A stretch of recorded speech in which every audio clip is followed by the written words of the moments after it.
stops us in our tracks. Bravely we prove in our striving, trudging together each day. Where there's a will, there's a way.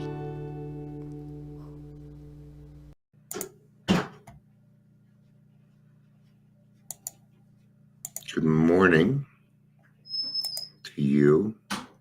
It's November 25th. It's Saturday here in Colorado. And starting to snow. Well, not starting, it's been snowing. So that happens in Colorado for a few months of the year. We get a little bit of snow.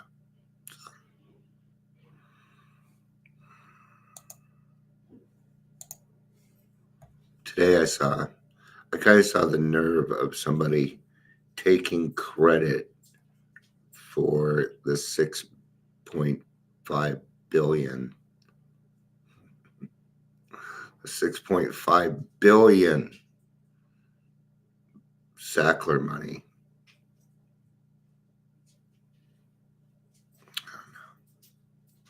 None of my business. I wasn't hooked on opiates. That didn't affect my life, so therefore I probably need to stay out of it until people decide that they actually want recovery from it, and then that's when I will come in. That's when we'll be there. Until that point, it's kind of none of my business. That's the way it is.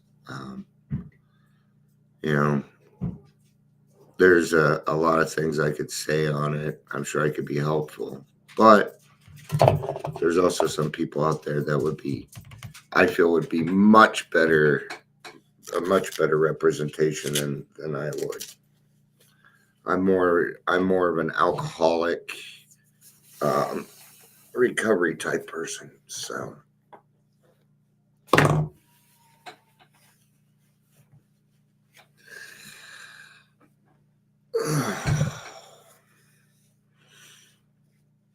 It's just a little too cold.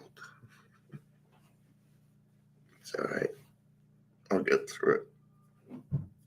I think this is the shirt I wore yesterday. Oops. Why is it? It's weird. Okay. The shirt's two different colors. You probably can't tell there. Yeah, you can see it right there. See, it switches colors. The hell, Ed? Morning, Leisure. Morning, Ingrid. Yeah. Ed Kowalczyk is the lead singer of Live. I had to meet him once. I was drunk. He's my favorite singer in the world. And yeah. Hello, Bobbit. Not sure who that is. So I am going to be starting at the top of page 20. Now, Alcoholics Anonymous doesn't just help hopeless, helpless, chronic alcoholics. No. We help anybody that has a desire to stop drinking. It's the only requirement for AA membership. You don't even need to be an alcoholic to be a member of AA. You just want to drink anymore. Of course, it helps if maybe you had a problem with it a little bit. There are some people out there that they go through phases. My first wife, I met her in AA. She's not an alcoholic. Nope. All right, page 20, top page 20. You may already ask yourself why it is that all of us became so very ill from drinking. Doubtless you are curious to discover how and why, in the face of expert opinion to the contrary, we have recovered from a hopeless condition of mind and body. If you are an alcoholic who really wants to get over it, you may already be asking, what do I have to do? It is the purpose of this book to answer such questions specifically. We should tell you what we have done before going into detailed discussion. It may be well to summarize some points. We have seen them. How many times have people said to us, I can take it or leave it alone? Why can't he?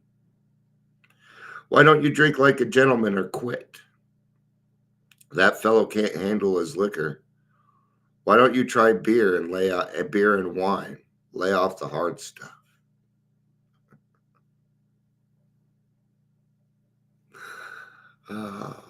His willpower must be weak. Yeah, it is. Just so you there is the actual truth right there. I don't have any willpower over alcohol. There, absolutely. He could stop if he wanted to. She's such a sweet girl. I should think he'd stop for her sake. The doctor told him that if he ever drank again, it would kill him. But there he is, all lit up again. That's us. It's us. Oh, the doctors told me that if I was going to drink, that if I continued drinking, I was going to die. Oh, yeah. It was quite apparent that I was an alcoholic. But I didn't try and hide it. I just didn't.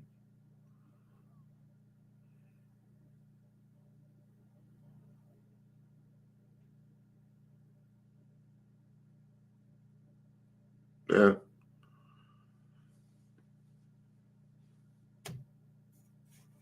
I'm going to put this up. I'm going to do this one first. An alcoholic doesn't know the word stop. Yep, not when it comes to drinking. I sure don't. We had a guy in person meeting last night that hadn't drank since the 80s, but was terrified of drinking because he was convinced he'd be one like his dad. He had paperwork to be signed, but oddly not for alcohol. We let him stay, of course. Yeah. Oh, you didn't try and hide it either, huh? Yeah, I knew I was an alcoholic when I was really young. And some of us know that, but we continue on. I know I did. And I'm like, alcoholic, I'll fucking show you, alcoholic. And all that did was really hurt me. Right. Now, these are commonplace observations on drinkers, which we hear all the time. Back of them is a world of ignorance and misunderstanding. We see that these expressions refer to people whose reactions are very different from ours.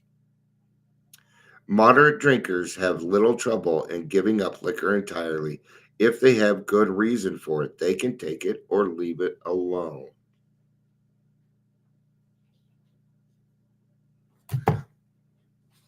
Take it or leave it alone. My wife, she's not even a moderate drinker. She just doesn't drink. Never has. Even when I wasn't around, she still didn't really drink that much. In fact, she was like, she's like, I had like 2 glasses of wine in California. It didn't really affect me. And I told her, well, number one, you're used to drinking at altitude. And number two, you have you have a little bit of a tolerance. And she's like, well, I thought that, see, even in normie, well, I thought that tolerance would go down. So your tolerance for alcohol will never go down. It can, unless your liver fails, and then you're dead. What does it matter? But your consumption for alcohol, your need for alcohol will only go up. Okay, it'll only go up. It never goes down. Okay, that is your body adjusting to the alcohol, and it's dangerous. It's very dangerous, actually. Then we have a certain type of hard drinker. He may have the habit badly enough to gradually impair him physically and mentally. It may cause him to die a few years before his time. If a sufficiently strong reason, ill health, falling in love, change of environment, or warning of a doctor becomes operative, This man can also stop or moderate, although he may find it difficult and troublesome and may even need medical attention. Mm. Binge drinkers usually tend to fall into that. Okay, binge drinking. But binge drinking leads to, okay, binge drinking is actually worse for you because your body's you're shocking your body up and down. Boom, boom, boom, boom. When you drink consistently, you're just doing it once. See? Either way, none of it's good for you. Alcohol is just not any good for you, and at all. But what about the real alcoholic, or what we call the page 21 drunk? Right? He may start off as a moderate drinker. He may or may not become a continuous hard drinker. Here it is. But at some stage of his drinking career, he begins to lose all control of his liquor consumption once he starts. And that's why we say it's the first drink that kills, man. It's the first drink that's going to kill you. The engine kills you, not the caboose. Right? One drinks too much and 1,000 is not enough. We understand things like that, right? So lovely today. Here's a fellow who's been puzzling you, especially in his lack of control. He does absurd, incredible, tragic things while drinking. He is a real Dr. Jekyll and Mr. Hyde. He is seldom mildly intoxicated. He is always more or less insanely drunk. That was me. Every day. From the moment I got up, I was looking for alcohol. It was the first thing I did, even before I made coffee. Okay? And usually there wasn't any around because I drank it all the night before. Dude, we can't do both of this, okay? You're going to have to, no, you're just going to have to deal with it, okay? He may be one of the finest fellows in the world, yet let him drink for a day and he frequently becomes disgustingly and even dangerously antisocial. Yeah. See, we get antisocial, but we think all that we're doing is affecting us. And that's not true. In fact, when we become antisocial, we become more dangerous because we have started to drink on what's called the fuckets, which is the most dangerous place for any alcoholic, the fuckets. Once the fuckets appear, the consideration of other human life just doesn't pop into my head. I only want what I want. It's the only thing I can think of. It is the only thing in my brain. I can't think of anything else. Let's say I got together, let's say it was me and 4 other friends, and there was a 6-pack. I would not be involved in this conversation. I wouldn't be able to do it. I'd be too worried about who got that second beer.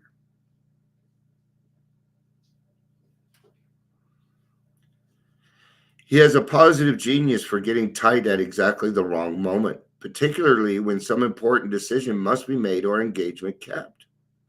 He is often perfectly sensible and well-balanced concerning everything except liquor. But in that respect, he is incredibly dishonest and selfish. And unfortunately, that liquor will take over everything. It will become everything to that person. It will become the only thing. Right? It's all right. We'll see you in a little bit. I love you, Ingrid. Have a good day. He often possesses special abilities, skills, and aptitudes and has a promising career ahead of him. He uses his gifts to build up a bright outlook for his family and himself, and then pulls the structure down on his head by a senseless series of sprees. He is the fellow who goes to bed so intoxicated he ought to sleep the clock around. Yet, early the next morning, he searches madly for the bottle he misplaced the night before. If he can afford it, he may have liquor concealed all over his house to be certain no one gets his entire supply away from him to throw down the waste pipe. As matters go worse, he begins to use a combination of high-powered sedative and liquor to quiet his nerves so he can go to work. Then comes a day when he simply cannot make it and gets drunk all over again. Perhaps he goes to a doctor who gives him morphine or some sedative with which to taper off. Then he begins to appear at hospitals and sanitariums. This is by no means a comprehensive picture of a true alcoholic, as our behavior patterns vary, but this description should identify him roughly. Why does he behave like this? If hundreds of experiences have shown him that one drink means another debacle with all its attendant suffering and humiliation, why is it he takes that one drink? Why can't he stay on the water wagon? What has become of the common sense and the willpower that he still sometimes displays with respect to other matters? Perhaps there will never be a full answer to these questions. Opinions vary considerably as to why the alcoholic reacts differently than normal people. We're not sure why. Once a certain point is reached, little can be done for him. We cannot answer this riddle. The closest we've gotten to it so far is that we're born with it, okay? And that there's some neuro things that are going on that we need to retrain the brain. But I'm going to tell you something. It's one of those things that I had to learn how to accept. I don't know why I'm an alcoholic. The closest thing that I could probably come to why I'm an alcoholic is because God said so. Because I can help when no one else can.